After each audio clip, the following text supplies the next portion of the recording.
سمجھنے کی ضرورت ہے۔ علماء کرام، فضلاء نظام اور وہ سادہ دل مرید کہ جن کے دلوں میں اپنے مشائخ کی محبت اپنی اولاد سے، اپنے مال سے بھی بڑھ کر ہے، وہ نسبت کو سمجھیں۔ نسبت کیا ہے؟ نسبت اس تعلق کو کہتے ہیں کہ جو تعلق لا الہ الا اللہ محمد الرسول اللہ صلی اللہ علیہ وآلہ وسلم کی روشنی میں پیر کے دل سے جڑ جائے۔ تم نے ہاتھ میں ہاتھ دے کر بیعت کی، کچھ نے سمجھداری کے عالم میں بیعت کی، کسی نے روایتاً بیعت کی، لیکن بیعت تو ہو گئی کیونکہ سامنا نسبت کا تھا۔ کسی نے اپنے جذبات کو سامنے رکھ کے نسبت کو حاصل کیا اور کسی نے اپنے شعور کو سامنے رکھ کے نسبت کو حاصل کیا، اور وہ نسبت کیا ہے؟ لا الہ الا اللہ محمد الرسول اللہ صلی اللہ علیہ وآلہ وسلم۔ پیر جب بیعت کرتا ہے تو یہی کلمہ پڑھاتا ہے۔ اس کا مطلب یہ ہوتا ہے کہ ہاتھ پیر کا ہے لیکن مقصود لا الہ الا اللہ محمد الرسول اللہ تک پہنچنا ہے۔ اگر پیر لا الہ الا اللہ محمد الرسول اللہ تک پہنچا دے تو پیر کو بیعت لینے کا حق، سبحان، اور مرید اگر اپنی نیت کو اس نسبت کے ساتھ پختہ کرنے کے لیے خلوص اختیار کرے تو مرید کی ارادت درست، ورنہ یہ ایک تماشا ہے، ایک کھیل ہے، ایک رواج ہے، ایک رسم ہے۔ اور ایسا ہی ہوتا ہے، یہ دنیا کے بازار میں رسم و رواج کا طریقہ بھی موجود ہے، لیکن اس کے ساتھ ساتھ صاحبان دل کی وہ دکانیں محبت بھی موجود ہے کہ جن کے ہاں لا الہ الا اللہ محمد الرسول اللہ کی محبت سے آتشہ نصیب ہوتی ہے۔ سبحان اللہ۔ اور یہ محبت سے آتشہ کیا ہے؟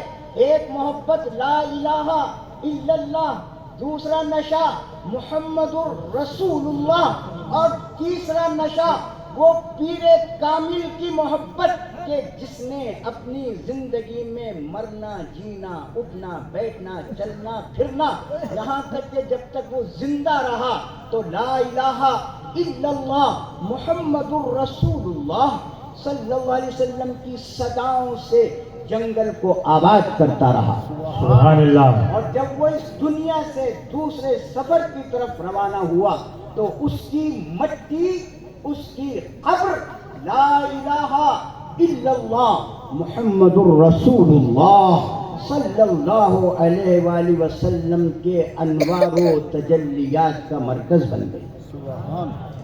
اب یہاں پیران نظام بھی تشریف فرما ہے، علماء کرام بھی، وہ سادہ دل مرید بھی کہ جو پیر سے بیعت بغیر کسی شرط کے کرتے ہیں۔ علماء ظاہر کچھ جھجک رکھتے ہیں، اہل دنیا کچھ شرائط رکھتے ہیں، لیکن مرید سادہ کی قسمت پہ قربان کہ اپنا دین دنیا آنکھیں بند کر کے پیر کے جب سپرد کرتا ہے تو صالح نیک کامل پیر کے نزدیک اس مرید کی قدر و قیمت بہت بلند ہوتی ہے۔ سبحان اللہ، بہت خوب۔ آپ سب طرح کے لوگ یہاں موجود ہیں، آپ کا بہت پرانا مدرسہ، علماء ظاہر شرائط رکھتے ہیں، پیر کا عمل، پیر کی داڑھی، پیر کا قدم، پیر کا گھر، بہت سی دنیا دار، پیر کی جائیداد، پیر کا دنیاوی اسٹیٹس، لیکن مرید سادہ تو یہ دیکھتا ہے کہ جب میں نے خلوص سے لا الہ الا اللہ محمد الرسول اللہ صلی اللہ علیہ وسلم کہہ کے میں نے ہاتھ ہی نہیں دیا، میں نے اپنے آپ کو بیچ دیا، واہ واہ۔ تو وہ مرید سادہ وہ شیخ کامل کی بارگاہ میں قبول ہوتا ہے۔ یہ تو وہ جملے ہیں جو روایت آپ سنتے رہتے ہیں۔ اب آئیے اس حقیقت کی طرف، علماء کرام آپ بیعت کیوں کرتے ہیں؟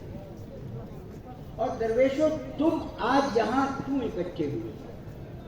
ایک مقصد ہے، یہ جتنے پیر بیٹھے ہیں یہ ایک مقصد کے لیے پیدا کیے گئے۔ اگر یہ اپنے مقصد کو پورا نہیں کرتے خدا کے ہاں جواب کیوں ہوں گے؟ تم ایک مقصد کے لیے یہاں بھیجے گئے ہو، اگر تم اس حاضری کا مقصد نہیں سمجھتے قیامت میں جواب دے ہو۔ آیت یہ پڑھی اہدنا الصراط المستقیم، ہر نماز میں کھڑے ہو کے کہتے ہو اللہ ہمیں سیدھے راستے پہ چلا، سیدھے راستے پہ چلا، سب یہی کہتے ہیں نا، اور یہ کہتے ہیں ہمیں سب کو اکٹھا چلا، اکیلے اکیلے کو نہیں۔ صراط الذین انعمت علیہم، اسی آیت میں یہ کہتے ہو کہ ہاں مالک وہ سیدھا راستہ تو نے طے کر دیا، وہ سیدھا راستہ ان لوگوں کا ہے کہ جنہوں نے تیرا کلمہ، تیرے محبوب صلی اللہ علیہ وسلم کا کلمہ، یعنی کلمہ کامل، کلمہ توحید و رسالت۔ کلمہ کامل کیا ہے؟ کلمہ توحید و رسالت، یہ کلمہ توحید نہیں ہے، یہ کلمہ توحید و رسالت ہے کہ اللہ یہ کلمہ توحید و رسالت کا نور جن دلوں کے اندر آ کے مقیم ہو جاتا ہے مالک وہی تیرے محبوب ہیں، وہی تیرے منعم علیہم ہیں۔ اور اب ہمیں ان لوگوں کی شناخت کروا، ان لوگوں کی مجلس عطا فرما، ان لوگوں کی قربت عطا فرما۔ یاد رکھیے جتنی جتنی قربت بڑھتی ہے ویسے ہی ویسے صراط مستقیم کی کشادگی نصیب ہوتی ہے۔ جیسے جیسے تقرب لا الہ الا اللہ محمد الرسول اللہ والے درویش کا، ہر درویش کا نہیں، شرط کلمہ طیبہ ہے، کیونکہ یہی کلمہ نجات ہے، یہی کلمہ اعتبار ہے، یہی کلمہ ایمان ہے، یہی کلمہ اسلام ہے، یہی کلمہ بنیاد دین ہے۔ تو وہ درویش کہ جس نے لا الہ الا اللہ محمد الرسول اللہ صلی اللہ علیہ وسلم کی صداؤں سے اس جنگل کو آباد کیا، اور جنگل کو نہیں، جنگل کے جانویوں کے جنگل دلوں کو روشن کر دیا۔ اس لیے آج آئے ہو، بہت لوگوں نے منقبت بیان کی، صاحب مزار کی، ان کے شیخ ثانی کی، لیکن یہ مناقب زبانی ہے۔ یہاں تم اس لیے حاضر ہوئے ہو کہ تم اس عہد کو دوہراؤ کہ جو روز الست کا عہد، درویش روز الست کے عہد کو یاد کرواتا ہے کہ جب انسانوں نے اللہ کی بارگاہ میں قالو بلا کہہ کر رب کی ربوبیت کو محمد الرسول اللہ صلی اللہ علیہ وسلم کے نور نبوت کی روشنی میں تسلیم کیا تھا۔ کائنات کی بنیاد، کائنات کی حقیقت کا مرکز محمد الرسول اللہ صلی اللہ علیہ وسلم کی ذات گرامی، مقصود اللہ وحدہ لا شریک کی ذات۔ اس بات کو آپ سمجھ لیجئے کہ جو صاحب علم ہیں یا جو سادہ لوگ ہیں، سب کے لیے ضروری ہے کہ ان کے دل کا توشہ، ان کے دل کا نور لا الہ الا اللہ محمد الرسول اللہ ہی ہونا چاہیے۔